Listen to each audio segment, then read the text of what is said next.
Welcome to my show. Welcome to my show.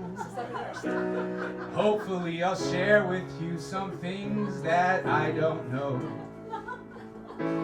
Welcome to my show. Welcome to my friends. One day we'll learn the ways to cut our ties and make amends.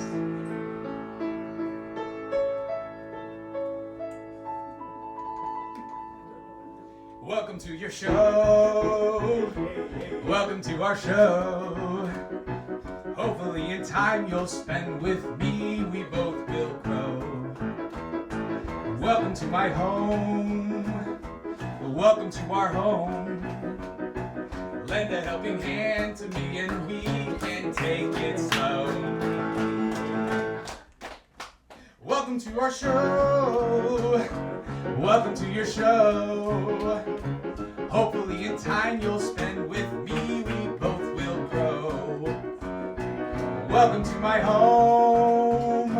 Welcome to your home. Lend a helping hand to me and we can take it slow. Welcome to the show.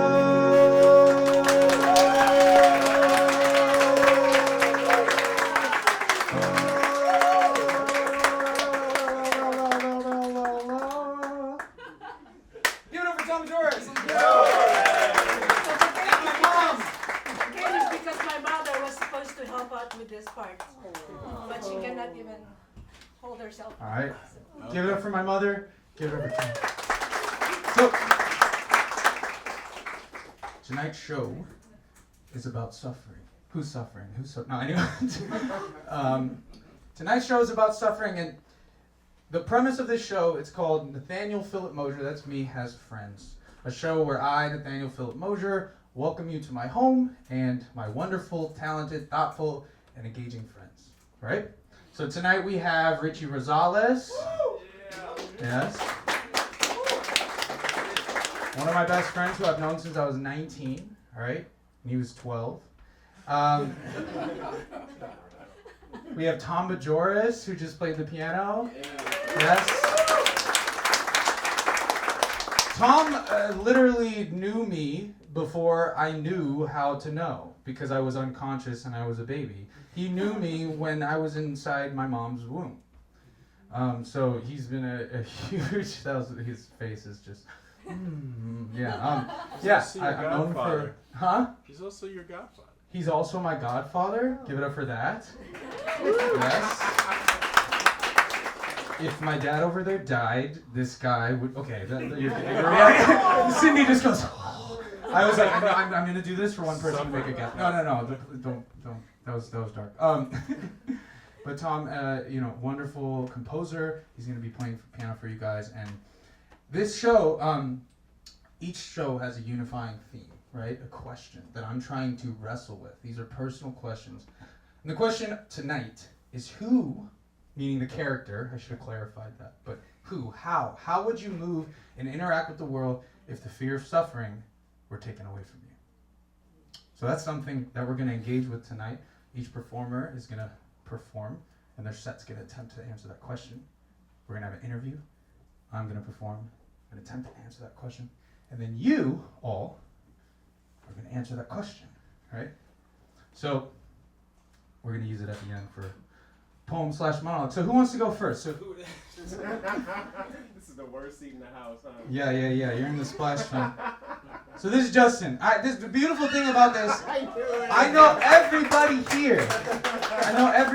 That is the beautiful thing about this. This is really special for me. When I first started doing stand-up, you want to perform in front of strangers because you suck, right? And so you don't want people to think, if they don't think I'm funny, well, I'll never see them again, right?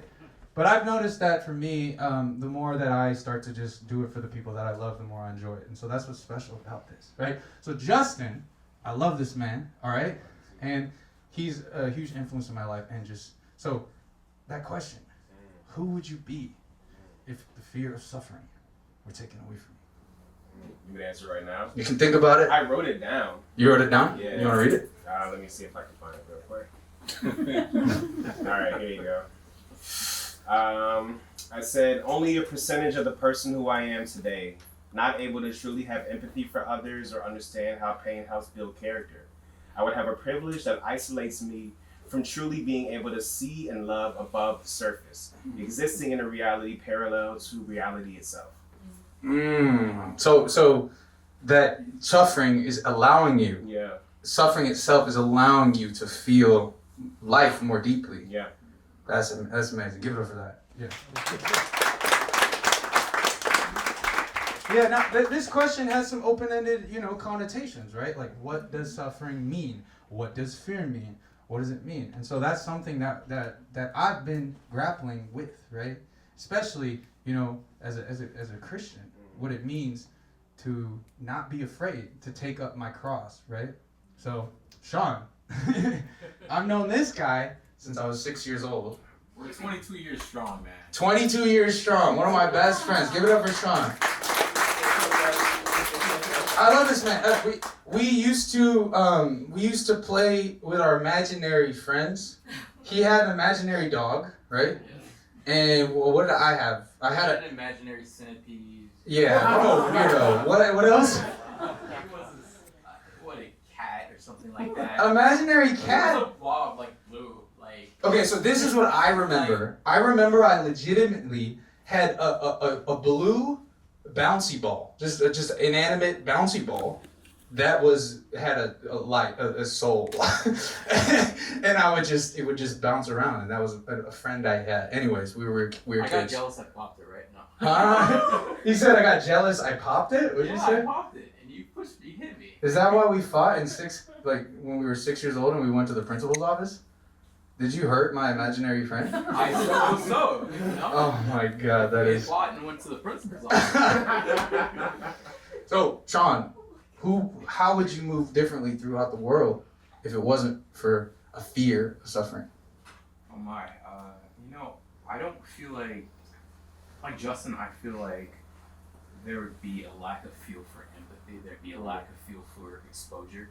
It would be a lack of feel for the people around me, my family, people, for what people do for me. There'd be a lack of appreciation, lack of gratitude for life. And I really feel like I just would not have a lot of what I so care for dearly. I wouldn't be able to feel it. It's basically just like your soul being stolen from you. Yeah, it's the ultimate crime. I feel, so much, I'm not sure, but I definitely would be more destructive than I am right now. And, I would not understand myself the way I do now because I wouldn't be able to process and develop. I'd be like a zombie. I'd be like a robot. Yeah, so, just lack of empathy, lack of love for others, lack of appreciation for others, lack of, accountability, lack of self-awareness, and awareness of what others do for you. Lack of gratitude, Our feelings are how we survive. I would not be as far as I am without my feelings. Our feelings are how we get to know each other, know ourselves. We all have, we all have feelings for a reason. It tells us what's going on around us. Gives us warning signs. We wouldn't be able to survive without our feelings. It's how we made it as far as we have. So it's important. Feelings are important, but you gotta understand them. It's important to understand them. And understand, your actions. Think about your, feelings and actions. It's a powerful formula. So not every feeling aligns with every action that you have to do to just function. Just being mindful. But that's a beautiful part of it because you get to grow and mature and learn and be more of a human being than you ever thought you could be. So this is why we have feelings, and God gave them to us. So I'm proud. I'm proud to have feelings. Yeah. Thank you, Sean. Amazing answer. All right, we can do maybe one or two more. Let's get someone in the spillover seating. She sits down. No, I'm just kidding. You're in the splash. You're not in the splash. Well, I mean, if anyone wants to go over there, but Liam. Yeah. Liam, give it up for Liam. Liam. So I actually met Liam through, you're gonna have to be loud because I can't reach over there. I met Liam through chess. Yeah. We play at a place called Tanner's. And yeah, I mean, I met so many people through chess, which sometimes brings about great suffering. Sometimes in the chess game, I am suffering, all right, in my position. But definitely it's important. So what about you, Liam? I think the only thing this takes away is fear itself. Like, it doesn't take away suffering. It doesn't take away the actual feelings of emotion that you have. I think it really just takes away fear itself, and I think fear itself is fear of suffering, because anything you are going to fear harms yourself. So I think a person that I'd be without fear would almost be someone that takes no risks and almost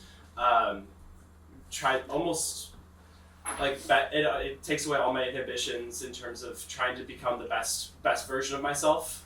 I don't think it takes away from the pain that I've felt. I don't think it would take away from the pain that I do feel through everything, and I almost feel like I would feel more pain because of the lack of fear.